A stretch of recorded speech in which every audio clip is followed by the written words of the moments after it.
Bonsoir Baptiste. Bonsoir David, bonsoir à tous. Mais c'est la question. Est-ce qu'on se contamine beaucoup plus sur les lieux de promenade ou les jardins publics? Est-ce qu'on se contamine beaucoup tout simplement? Eh bien, avec le recul du temps, 1 an d'épidémie, on a des exemples concrets qui nous permettent de nous faire une idée. Le premier exemple, rappelez-vous, le 11 mai 2020, premier jour de déconfinement, réflexe des Parisiens, tout de suite d'aller sur les quais du canal et sur les bords du canal Saint-Martin, après 2 mois de confinement. À l'époque, le masque n'était pas obligatoire et donc il n'y a pas de port du masque. Et c'est un autre siècle, les images qu'on voit. Ça nous paraît presque bizarre maintenant qu'on est habitué à porter ce masque en permanence et notamment à l'extérieur.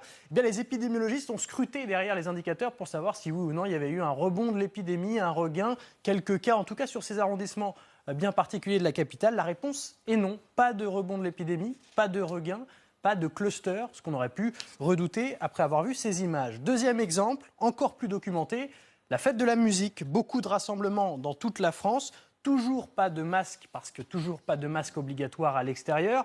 Sauf que là, la situation est presque encore plus dérangeante dans le sens où les gens sont très proches les uns des autres. On danse, activité physique, et bien pourtant, là aussi, pas de répercussions sur les indicateurs. Si on regarde la courbe des jours qui ont suivi et des semaines, elle est encore très plate. C'est ensuite qu'elle va s'emballer à la fin de l'été. C'est le même verdict, pas de cas, pas de regain de l'épidémie. Pas de cluster malgré ces rassemblements dans toute la France. Troisième exemple, les manifestations, le mouvement Black Lives Matter en France qui ont fait suite à la mort de George Floyd aux États-Unis. Des dizaines de milliers de personnes réunies, là non plus, toujours pas de masque obligatoire. Des cortèges assez denses de manifestants. Eh bien, le même verdict, pas de cluster. Est-ce qu'on a des exemples plus récents? Oui, il y en a un qui est très intéressant, c'est celui d'une rave party près de Rennes, en Bretagne, à Lieuron. On est donc en Ille-et-Vilaine. C'est pour le Nouvel An et c'est un cas d'école parce que vous voyez 2500 personnes qui ont été réunies autant à l'extérieur que dans un entrepôt avec une hauteur sous plafond assez importante.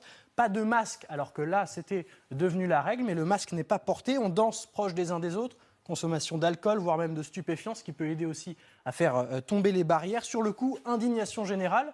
Et puis, les médias ont commencé à se désintéresser de cette histoire. Sauf que c'est très intéressant de faire la vérification. Est-ce qu'il s'est passé quelque chose, et notamment dans les contaminations, suite à ces 2500 personnes réunies pour une rave party? Eh bien là non plus, non. Ce n'est pas forcément les indicateurs qui le montrent. C'est aussi l'ARS Bretagne qui l'a dit 3 semaines après.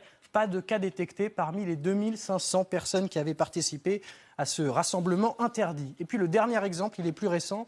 C'était il y a 2 semaines en Martinique. À Fort-de-France, plus de 1000 personnes réunies pour le carnaval. Alors là, la distanciation sociale n'est pas respectée. Le port du masque, il est assez aléatoire, alors qu'évidemment, il est toujours de rigueur, il est toujours obligatoire. Eh bien, pour l'heure, pas de rebond de l'épidémie en Martinique ni à Fort-de-France, alors que la Guadeloupe, qui est juste à côté, connaît une situation beaucoup plus compliquée. En Martinique, c'est l'un des taux d'incidence les plus bas de France. 34 nouveaux cas pour 100 000 habitants. Il est autour de 100 en Guadeloupe. C'est saisissant. C'est saisissant, parce que là, c'est un constat clair et carré. On va vous entendre là-dessus, professeur Deray, dans un instant. Juste avant, Baptiste, c'est un constat empirique, c'est une démonstration empirique. Est-ce que c'est confirmé par des études scientifiques? Oui, on commence à avoir beaucoup d'études sur le sujet. Alors, toutes montrent que les contaminations en extérieur sont possibles, elles existent, elles arrivent, mais elles sont bien mineures par rapport à ce qui peut se passer dans des environnements clos. Il y a une étude chinoise, c'était la première, elle date d'avril 2020 et qui avait passé en revue 7324 cas de contamination entre le 4 janvier et le 11 février 2020. Et parmi ces 7324 cas, il y avait un seul cas de contamination en extérieur. C'était une discussion qui était survenue le 25 janvier entre un jeune homme de 27 ans et une personne qui revenait de Wuhan, vous savez, origine ville berceau de l'épidémie. Voilà comment s'était fait la contamination. La discussion à l'extérieur peut mener aussi à une contamination comme en intérieur s'il n'y a pas de respect des gestes barrières. Une étude japonaise a, elle, analysé les données relatives à 110 cas, notamment des cas autour de la capitale Tokyo. Et elle a conclu que les risques de transmission sont 18,7 fois moins importants à l'extérieur qu'à l'intérieur, près de 19 fois moins de risques si vous êtes à l'extérieur. Il y a une étude plus récente des chercheurs de l'université britannique de Canterbury Christchurch qui a passé en revue, elle, quelques 25 000 cas. On est sur un autre ordre de grandeur. Et bien sur ces 25 000 cas, il y avait 1500 cas de contamination en extérieur, 6% donc des cas analysés. Puis la dernière étude en date est celle de l'Université de Californie qui est parue il y a 2 semaines, le 15 février, qui s'appuie sur tous les travaux réalisés depuis 1 an sur ce sujet-là et sur cette question-là. Eh bien, la conclusion, c'est que ces contaminations à l'extérieur, elles représentent moins de 10% des cas de contamination au coronavirus. Alors oui, la contamination, elle peut se produire évidemment à l'extérieur.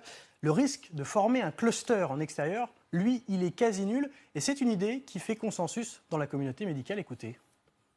Tous les clusters sont à l'intérieur. On n'a aucun exemple au niveau mondial de départ de clusters à l'extérieur. Ça n'existe pas. À l'extérieur, il n'y a que des contaminations interindividuelles. Il n'y a pas des contaminations de groupe. C'est certain que quand vous êtes à l'extérieur, la probabilité de se contaminer est beaucoup plus faible. Si vous allez à l'extérieur, que vous êtes en petit comité, il n'y a aucun risque.